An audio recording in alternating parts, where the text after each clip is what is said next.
Hi, this is Scott Garibay, and today we're going to talk about Vecna and Dungeons & Dragons. Okay, so Dungeons & Dragons 5th edition just printed for free on D&D Beyond. You can get it right now for nothing. Just go over to D&D Beyond. You have to have an account, and you can claim. If you don't have a D&D Beyond account, you got to fix that. Like, D&D Beyond is becoming the place, right?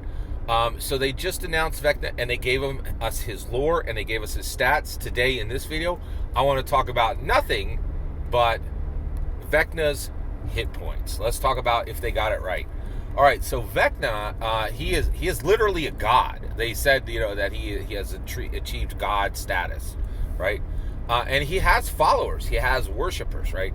And like he's been around. He's been throwing it down with magic for 100,000 years. Born on Oerth, born on Greyhawk. Oh, I need to say something right now.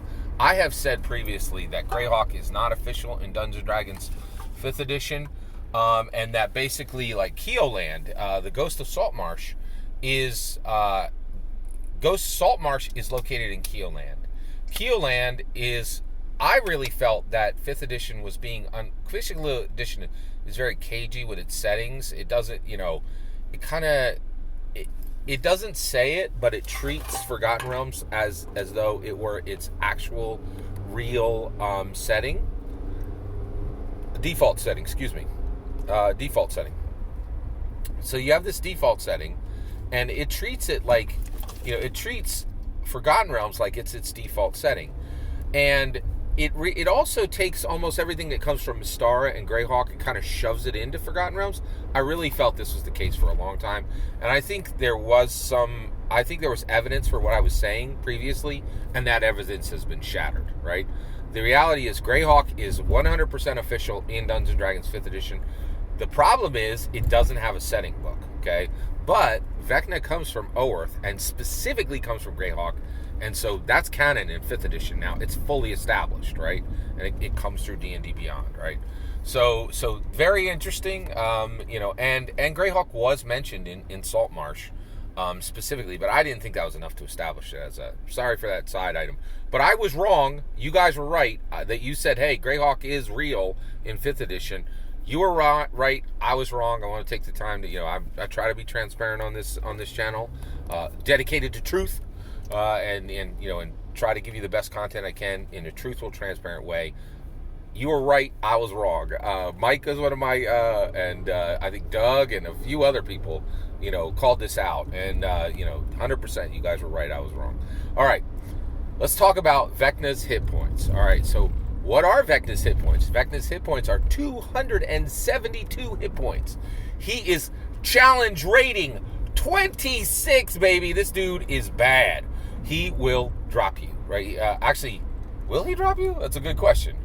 He definitely has a distinct, if you're 10th level or below, I think he's absolutely going to drop you. You get a little above that, you may drop him, right? And you may kill him. We'll talk about that a little bit later. But, so here's the question. Was it right for them to give Vecna 272 hit points? Shouldn't he have a higher amount of hit points, right? So one, let's just talk about the elephant in the room. It is incredibly rare in Dungeons & Dragons for any living being to have over 300 hit points in Dungeons & Dragons. I think some of the ancient dragons get up to around like 500, right? But the reality is, so, if Vecna's a god, first of all, if he's a god, why does he even have hit points?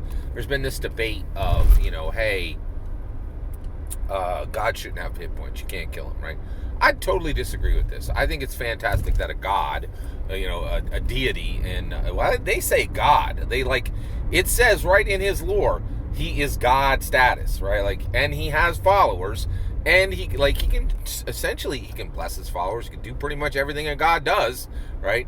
So, one, I'm going to take my stance here. I love the idea that gods in Dungeons & Dragons have hit points. And the reality, and the reason why is player characters are heroes, right?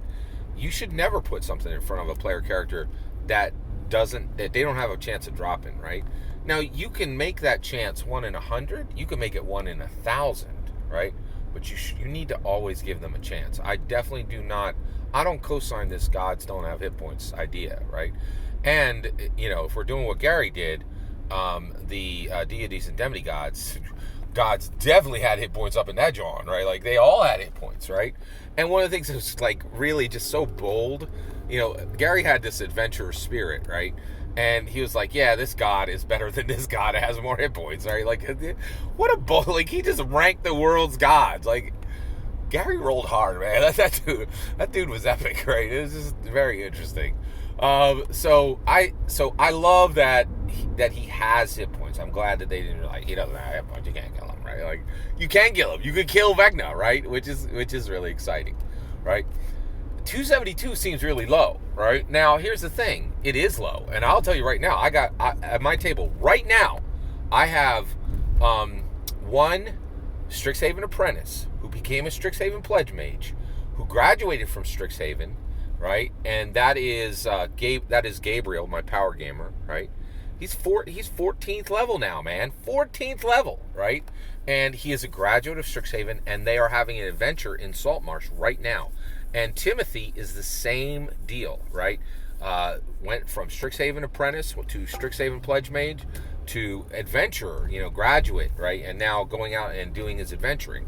Now that campaign, we're going to be doing like an adventuring arc. And then there's almost, if these player characters live, because one player character, I had another pledge mage, right? Who turned into Strahd von Abacus. And that character's dead. Like we've all, like people squawked that Strixhaven is too safe. The only people saying Strixhaven is too safe are people who read it but didn't run it. I ran it. Strixhaven is very dangerous, right?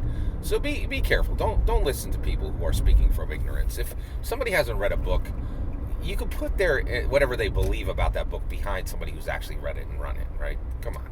All right. So Strixhaven is quite dangerous. Right, and my 14th level characters, I got two 14th level characters that I think would have a good chance of dropping Vecna the moment they saw him, right? Like it would be a battle, and one of them may die, but I definitely think that they could definitely drop Vecna, right? So 270 is there not enough? Well, first of all, Vecna got mad skills, and I'm not even going to touch his skill base, his powers. They are very proper, right? Like. He come to play. Like Vecna, his stat block is quite impressive. But the 272, what is it? It's an invitation to kill him, right? And that's the most Dungeons and Dragons thing ever. Like here's this dark god who spans different, worlds. Yeah, he's got 272. You can take your shot to see if you could drop him, right? Now, here's the nice ending, right? You drop Vecna, his hate brings him back to life 1d100 years later, right? So what's even better about Vecna is you could kill him. Great. I'm glad you had fun. Don't matter. He's coming back, right? So the reality, and honestly, I think there's a lot of value in having your players kill Vecna, and then like Vecna's going to come back later, right? And you don't even need to come back in your campaign. You can let your foolhardy, players think they killed Vecna, but they didn't, right? Like, and you can even let them celebrate and have fun, right? They just don't know that he's going to spawn back up out of the hatred in his heart, 1d100 years later, right? Like that's pretty amazing. So I am just thrilled with his 272 hit points. I think it's perfect. It's an invitation to fight him. I think that's fantastic for adventures. I'm so excited about this Vecna stat block. I will tell you right now, it's like, I love D&D news, and we were we're all waiting for Journeys to Radiant Citadels to drop, and a lot of people are like, is Radiant Citadels going to be any good? And even I don't like the peaceful aspects of Radiant Citadel, but this was fantastic Dungeons & Dragons news. I'm so excited to see it. Woo! Let's go, man. I'm here for this Vecna stuff. Vecna is back, baby, and he is better than ever, and he is pointing a gigantic neon sign straight back to Gary, straight back to Oerth, straight back to Greyhawk, and establishing Greyhawk within 5th edition, and grabbing the crown from the OSR and saying, give it back. It should have never been near your head, right? And they're taking it back. And so right now, if you care about old school, get on D&D 5. OSR is no place to be. That's my opinion. I'd love to hear your thoughts. Let me know in the comments below. Please consider subscribing, and have a wonderful millennium.